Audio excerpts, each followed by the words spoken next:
बजरंग बली, बजरंग बली।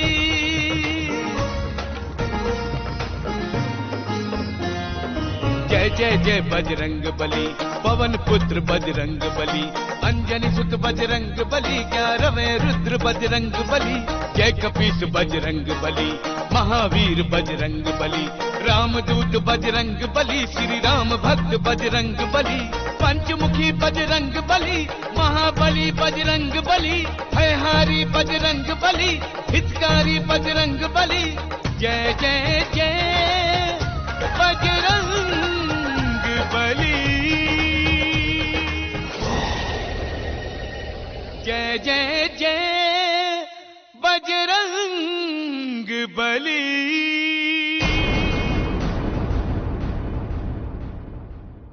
गंधर्वराज, हम किष्किंधा के राजकुमार सुग्रीव के लिए आपकी पुत्री रूमा का हाथ मांगने आए हैं।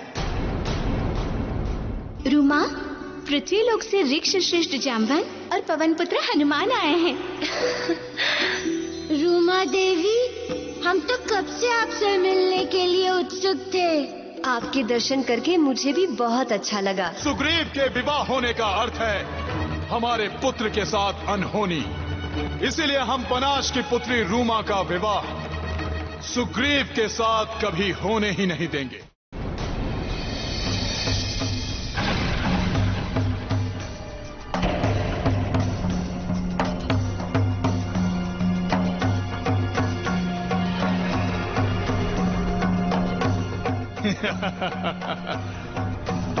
आओ मंदार आओ, हम तुम्हारी ही प्रतीक्षा कर रहे थे।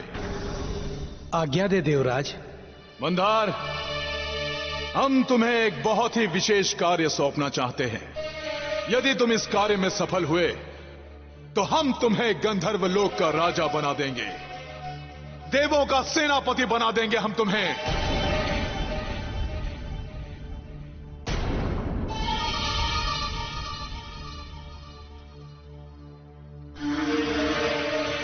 देवराज,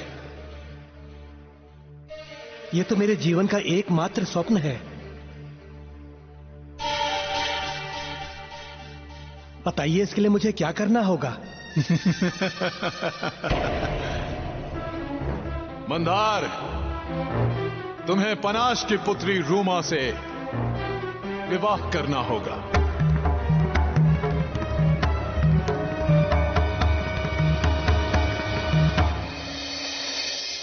सत्य तो यही है कि वे पहले से ही हमारे हृदय में उतर चुके हैं। जैसे जीवन साथी की कल्पना हमने की थी, वैसे ही है सुग्रीव जी। देवराज, गंधर्व लोक का राजा बनने के लिए मैं कुछ भी कर सकता हूं। मैं आपको वचन देता हूं कि रोमा का विवाह होगा तो मुझसे ही होगा और किसी से नहीं। वो मेरी ही पत्नी बनेगी। आज से मैं सुग्रीव जी को अपने मन और आत्मा से पति स्वीकार करती हूँ और वचन लेती हूँ, यदि मैं किसी का वरण करूंगी तो वो मात्र किष्किंधा के राजकुमार सुग्रीव जी का ही। ठीक है, अब तुम जाओ, विवाह की तैयारी करो। हम तुम्हें विवाह के शुभ मुहूर्त की सूचना शीघ्र अतिशीघ्र भेज देंगे।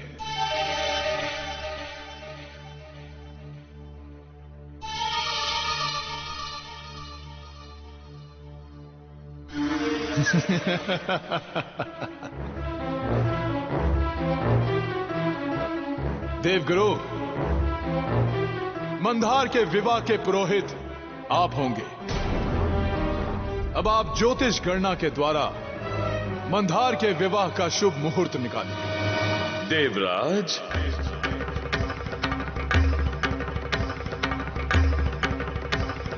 आप जिस शुभ मुहूर्त को निकलवाना चाहते हैं वो कभी नहीं आएगा, क्योंकि विधाता ने ऐसा मुहूर्त रचा ही नहीं है। तो हम रचवा देंगे सूर्यदेव। हमें तो लग ही रहा था कि आप अपने पुत्र का पक्ष लेने के लिए अवश्य आएंगे। मैं किसी का पक्ष लेने नहीं आया देवराज। मैं तो आपको अधर्म करने से रोकने आया हूं। पुत्र मोह में पड़कर आप नीति द्वारा निर्धारित कार्य में बाधा उत्पन्न कर रहे हैं। सूर्यदेव, हम अपने पुत्र बाली के साथ कोई भी अनर्थ नहीं होने देंगे। उसमें जो भी बाधा पड़ेगी हम उसके साथ बहुत बड़ा अनर्थ करेंगे, फिर वो चाहे आपका ही पुत्र क्यों न हो। इंद्रदेव, तुम अपनी सीमाएं भूल रहे हो। देवराज के लिए कभी कोई सीमा बनी ही नहीं है सूर्यदेव। मैं तुम्हारा राजा हूं, सब देवों का राजा हूं मैं। राजा जब अधर्म और अन्याय करने लगे तो प्रजा को उसके विरुद्ध अस्त्र उठाना ही पड़ता है। तुम हमारे विरुद्ध अस्त्र उठाओगे? तुम? उठाऊंगा ही नहीं, अभी इसी समय तुम्हें मैं अपने अग्नि अस्त्र से भस्म कर दूंगा।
बस,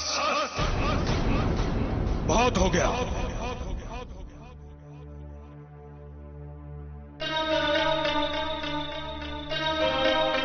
बुद्धि भ्रष्ट हो गई आप दोनों की। असुरों की तरह लड़ना प्रारंभ कर दिया है आप दोनों ने।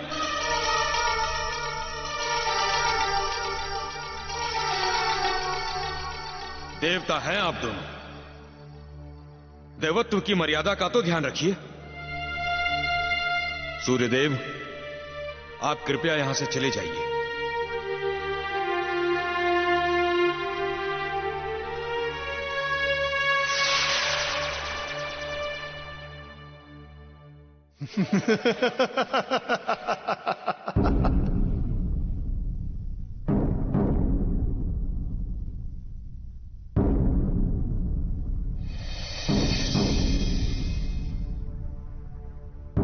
गंधर्वराज, हम आपके उत्तर की प्रतीक्षा कर रहे हैं।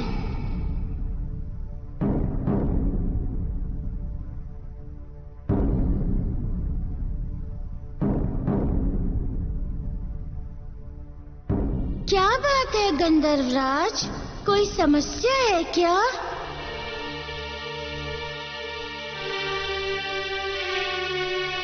क्षमा करें पवन पुत्र, आपने ये प्रस्ताव लाने में तनिक विलंब कर दी। मैं पहले अपनी पुत्री किसी और को सौंप चुका हूं पवन पुत्र।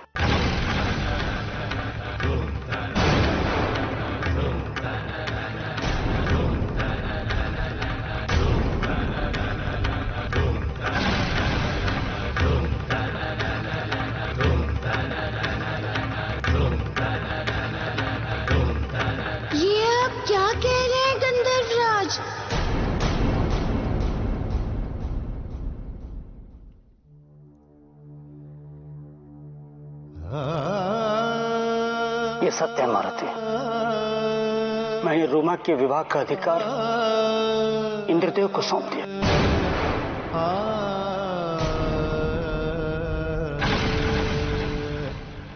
उन्होंने मुझसे वचन लिया है कि अब से मेरे पुत्री की विवाह के बारे में कोई भी निर्णय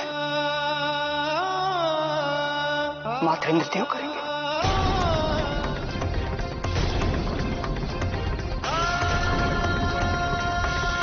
वो जिससे चाहेंगे उसी से रूमा का विवाह होगा।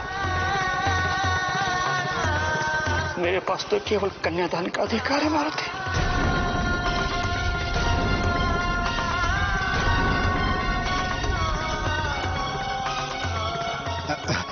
गंधर्वराज, रूमा आपकी पुत्री है। अपनी पुत्री का हित ही पिता के लिए सर्वोपरि होता है। उसे किसी वचन की सीमा में नहीं बांधा जा सकता है।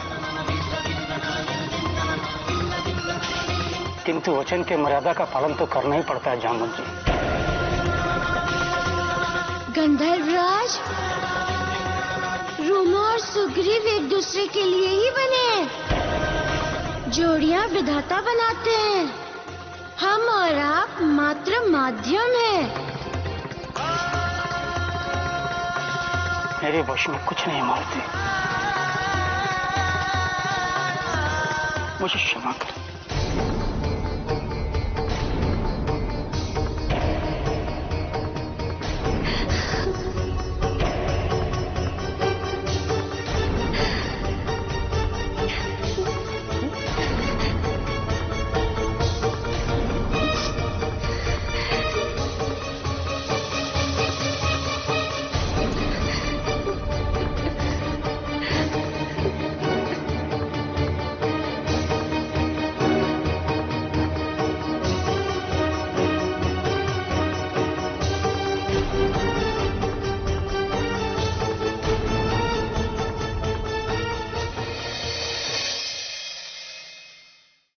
अवश्य इंद्रदेव का इसमें कोई स्वार्थ है। हाँ। मारुति, पवन पुत्र मारुति।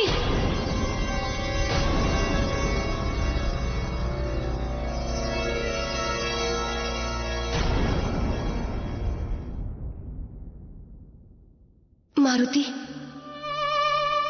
मैं सुग्रीव जी के अतिरिक्त किसी और के विषय में सोच भी नहीं सकती। मैं उन्हें मन से पति स्वीकार कर चुकी हूं। यदि मैं यहां रही तो अनर्थ हो जाएगा। मुझे यहां से ले चलिए मारुति। देवी, इस तरह मर्यादा को लांघकर जाना अनुचित है। हम आपके प्रेम का सम्मान करते हैं। तो मारुति, हमारे प्रेम को परिणाम तक पहुंचाइए। देवी, प्रेम यदि सच्चा है तो आपका सुग्रीव जी से मिलन निश्चित है, किंतु ये मिलन तभी होगा जब आपके पिताजी मर्यादा पूर्वक आपका कन्यादान करेंगे। धरती लोक में विवाह तभी मान्य होता है जब पिता पुत्री का पूरे विधि विधान के साथ कन्यादान करे।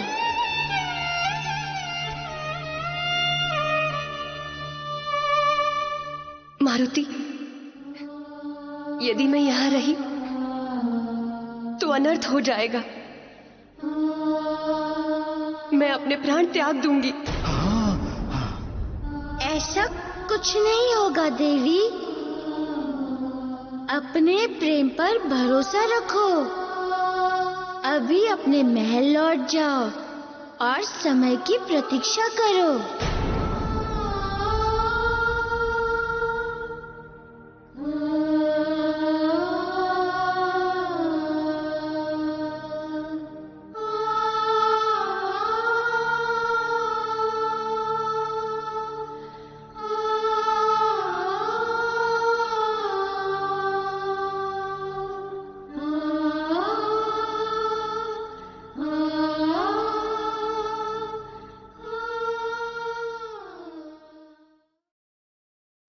पुत्र मोह ने देवराज के हृदय पर आवरण ओढ़ा दिया है, इसलिए वो धर्म की राह से भटक कर अधर्म के मार्ग पर चल पड़े हैं।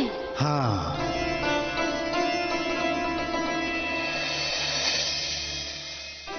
देवराज, मैं तो अपनी पुत्री के विवाह का अधिकार आपको सौंप ही चुका हूं। तो ठीक है, कल पुष्य नक्षत्र की मंगल बेला पर आपकी पुत्री रूमा और मंदार का विवाह होगा। मैं ये विवाह नहीं करूंगी।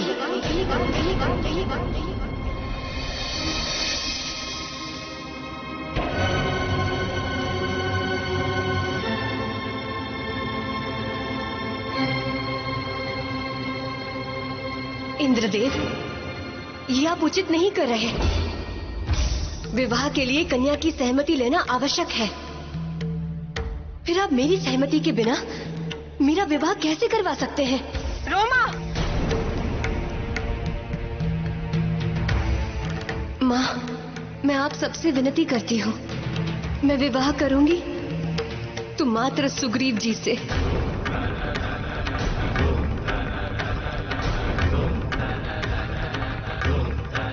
अन्यथा किसी से नहीं। रोमा, अपने माता पिता से इस तरह से बात करते हुए तुम्हें तनिक भी लज्जा नहीं आई? जाओ अपने कक्ष में।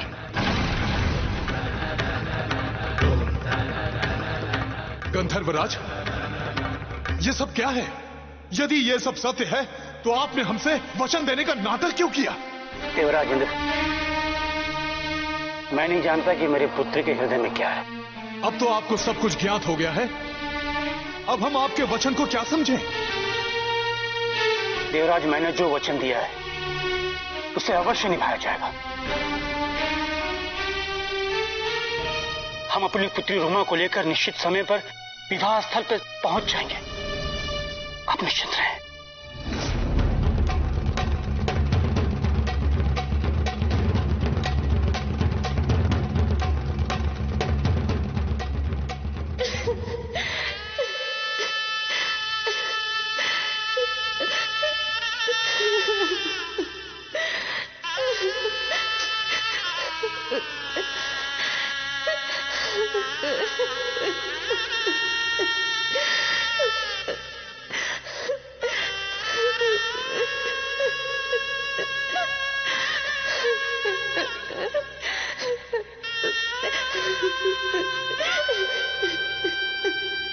बेटी,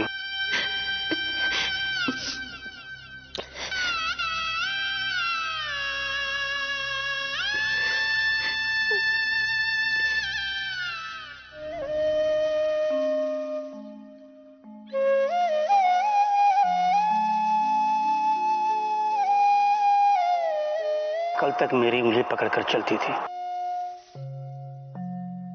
मुझे पता नहीं चला कि कब इतनी बड़ी हो गई कि विवाह का निर्णय भी स्वयं करने लगी। बेटी, तुम क्या सोचती हो कि तुम छुप छुप कर धरती लोग जाती थी तो क्या मुझे पता नहीं चलता था?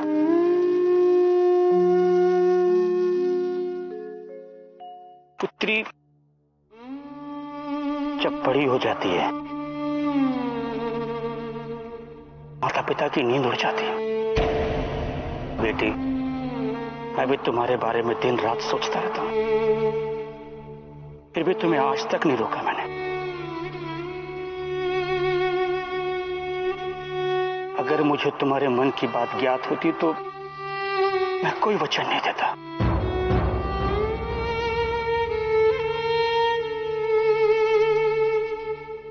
फिर भी तुम अगर सुग्रीव से विवाह करना चाहती हो तो ठीक है।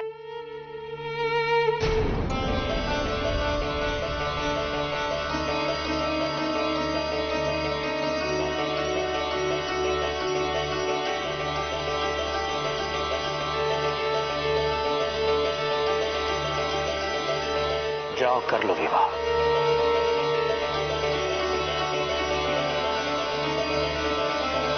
किंतु ये सत्य है कि वचन टूटने के कारण मैं संसार को मुंह नहीं दिखा सकूंगा।